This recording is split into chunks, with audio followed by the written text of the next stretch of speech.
Hello, guys. Welcome to my channel, Career Psychology. I am Dr. Anju Sinha, a consultant psychologist. Guys, motivational stories की series में आज मैं आपको एक कहानी सुनाने जा रही हूँ, क्वालिटी ऑफ टाइम। एक व्यक्ति ऑफिस में देर रात तक काम करने के बाद थका हारा घर पहुंचा। दरवाज़ा खोलते ही उसने देखा कि उसका छोटा बेटा सोने के बजाय उसका इंतजार कर रहा है।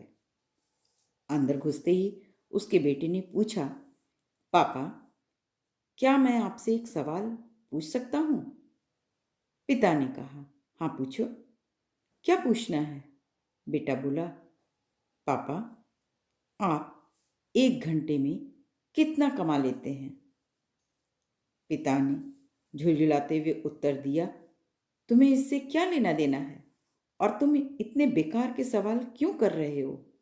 बेटा बहुत मासूमियत से बोला, पापा, मैं तो सिर्फ ऐसे ही जानना चाहता था। बताइए ना कि आप 1 घंटे में कितना कमाते हैं? पिता ने गुस्से से उसकी तरफ देखते हुए कहा, नहीं बताऊंगा, तुम जाकर सो जाओ। यह सुनकर बेटा दुखी हो गया और वह अपने कमरे में चला गया। उसका पिता अभी भी गुस्से में था और सोच रहा था कि आखिर उसके बेटे ने ऐसा क्यों पूछा। कुछ समय बाद उसका गुस्सा शांत हुआ और वह अपने बेटे के कमरे में गए। पिता ने बेटे से पूछा, बेटा क्या तुम सो गए? बेटा बोला, नहीं पापा। पापा ने कहा, मैं सोच रहा था कि मैंने तुम्हें बेकार में ही डांट दिया।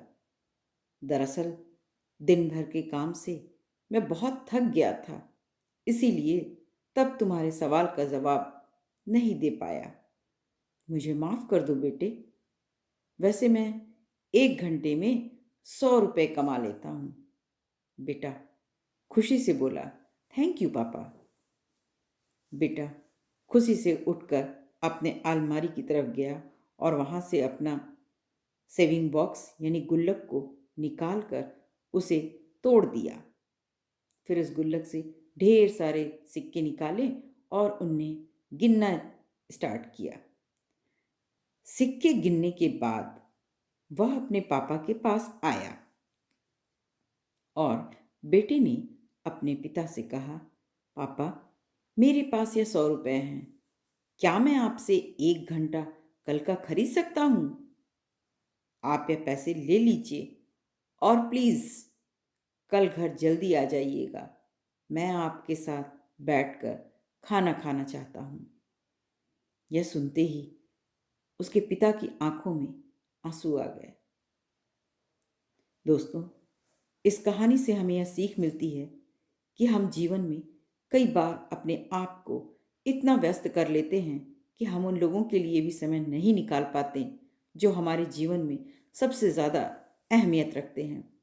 इसीलिए हमें यह थोड़ा ध्यान रखना होगा कि इस व्यस्त जीवन में भी हमारे कुछ अपने हैं, भाई बहन, बच्चे, दोस्त, और उनके लिए जितना भी हो सके समय को निकालिए, क्योंकि जीवन अमूल्य है। तो दोस्तों, आपको मेरी ये कहानी क्वालिटी ऑफ टाइम कैसी लगी मुझे कमेंट करके ज़रूर बताइएगा और मेरे इस कहानी को, इस स्टोरी को please like, share and comment ज़रूर करें। Thank you. Have a nice day.